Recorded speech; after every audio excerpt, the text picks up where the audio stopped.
Check this out. Elon Musk is so unpopular that Republican representatives now have to hold town halls behind closed doors for Republicans only. But is it really a town hall if the entire town isn't let inside the hall? Check this out. We just obtained footage of the Republican town hall they don't want you to see.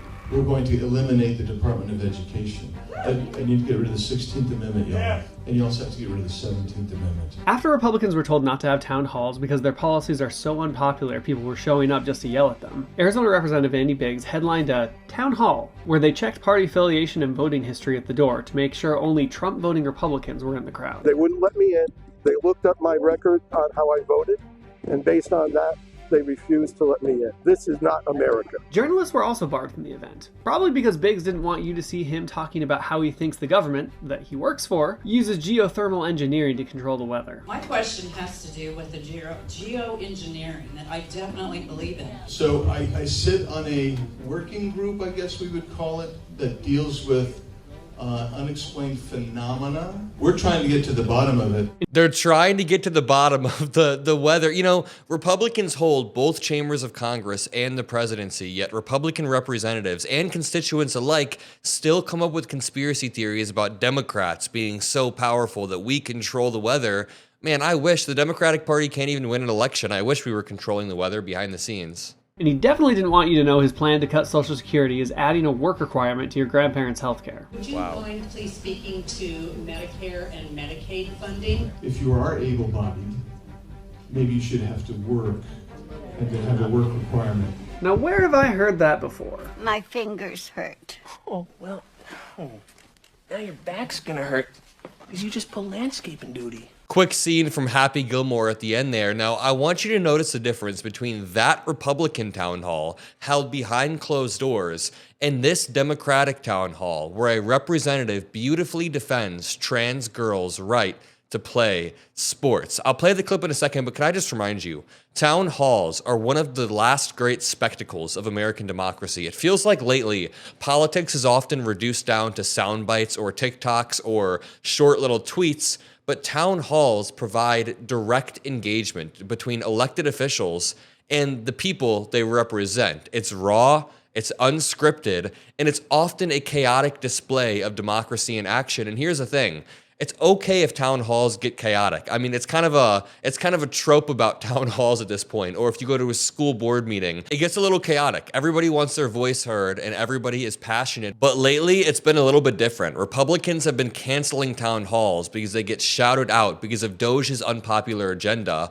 AOC and Bernie Sanders have been holding counter town halls. I mean, James Comer this morning randomly said, quote, Congressman Comer does not plan on holding therapy sessions for left-wing activists suffering from Trump derangement syndrome. And by left-wing activists, quote unquote, he's talking about his own constituents. But okay, let's check out this clip of a representative beautifully defending trans girls' right to play sports. And really quickly, I keep getting comments like this. Hey Adam, I thought I was subscribed, but I never actually scrolled down and clicked the subscribe button. It would mean the world to me. Thank you guys so much. Let's watch. I'd like to know why you voted no on protecting our children, our girls and women, to allow men, boys, play in women's sports. Okay, it's okay, it's okay, it's okay, it's okay. Let's answer the question. Let's do it. Ask me anything, I appreciate it. I was an educator for years.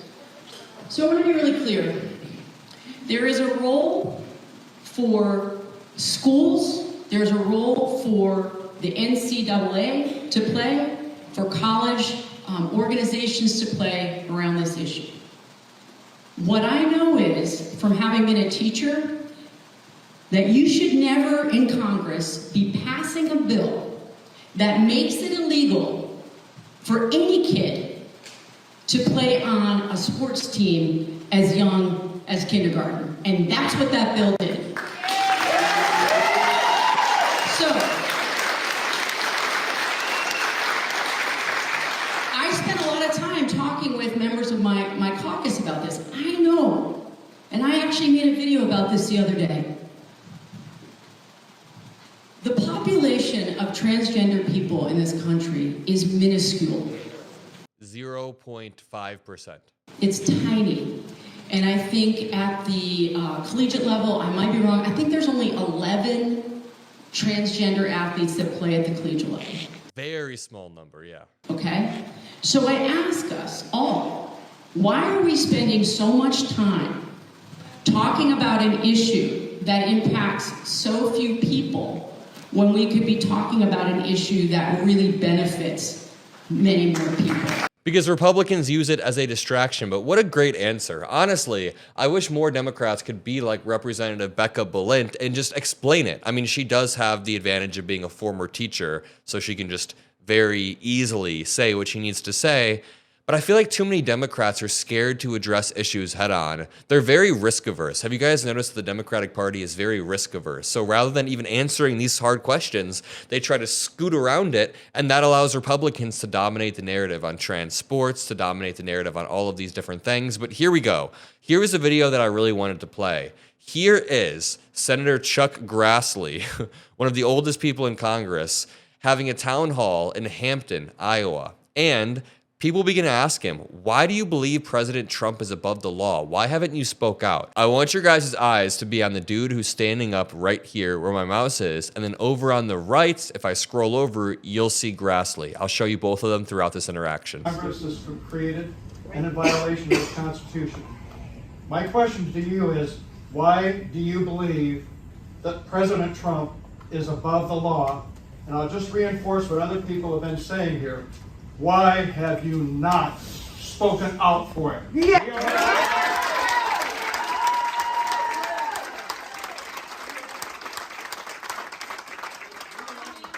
Do your job, and we have trusted you with our votes. We have sent you to Congress for decades.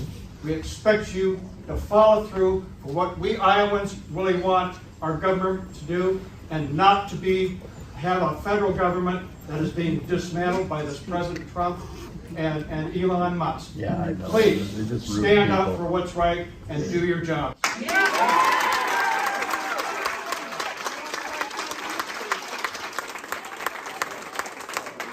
I'm sure Chuck Grassley will give a very energetic and concise response, right? Your statement gives me a wonderful opportunity to explain to you that constantly, every time I go from my office to the Senate floor, there's journalists not by the dozens, but by a couple dozen that are there to ask me questions all the time. And I take time to answer their questions. And I never see anything in print that I ever say to them. So I have to assume that you don't get a chance unless you do a vast amount of reading, that you'd ever see anything that I say to the journalists in Washington, D.C. A great answer, Chuck Grassley. He's basically yapping on about how he talks to journalists and they don't print what he says, with the implication that he actually does criticize Donald Trump. He actually does call Trump out. They just don't print it.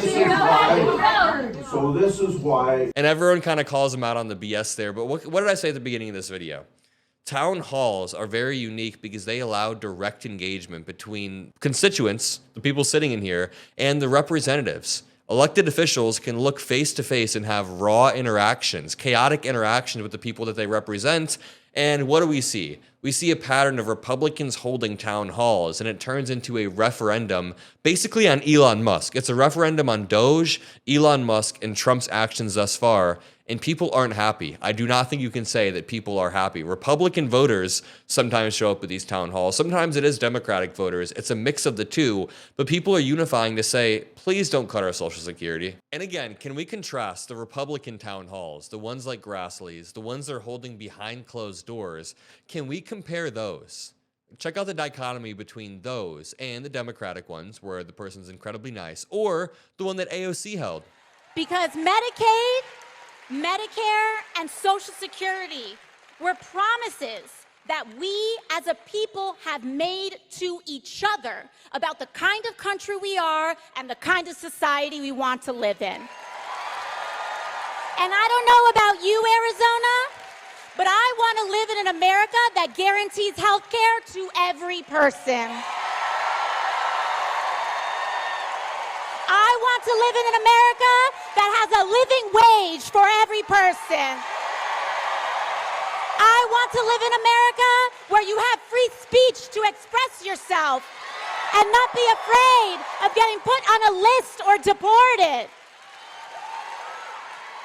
But these promises that we've made, they are not promises from politicians to the people, or they're not charity from billionaires to everyday Americans. They are promises we have made to each other. AOC is really meeting the moment and becoming a leader in the Democratic Party. She's so good at this. She's so good it almost frustrates me. I don't know why. I think it's because I wish she was 10 years older so she could really make a run. But it frustrates me that she is the best communicator we have in the party, and we've still chosen 75-year-old people to represent us in certain committees, like Connolly, Connolly's good at what he does. I respect Connolly, but when they chose Jerry O'Connolly over AOC in the Oversight Committee, that's why it frustrates me, because, dude, I mean, she is so good at what she does, incredibly good, and I'll leave it at that. Continue to have your voice heard, whether it's through calling your representatives, whether it's through going to town halls, whether it's through messaging people via email. You can send emails, you can leave comments on YouTube, on Facebook. It all builds up to create a movement. I know sometimes it feels like you're helpless when you're just leaving comments on Twitter or whatever, but look it, Republicans won an election partially because of Elon Musk dominating the narrative on Twitter and all of the right-wing stuff on Twitter. So continue to push pro-democracy messages, and I'll be right here with you. Remember, a lot of people think they're subscribed, but they're not. So scroll down, click that button. I love all of you, and I'll see you in the next video. Peace out.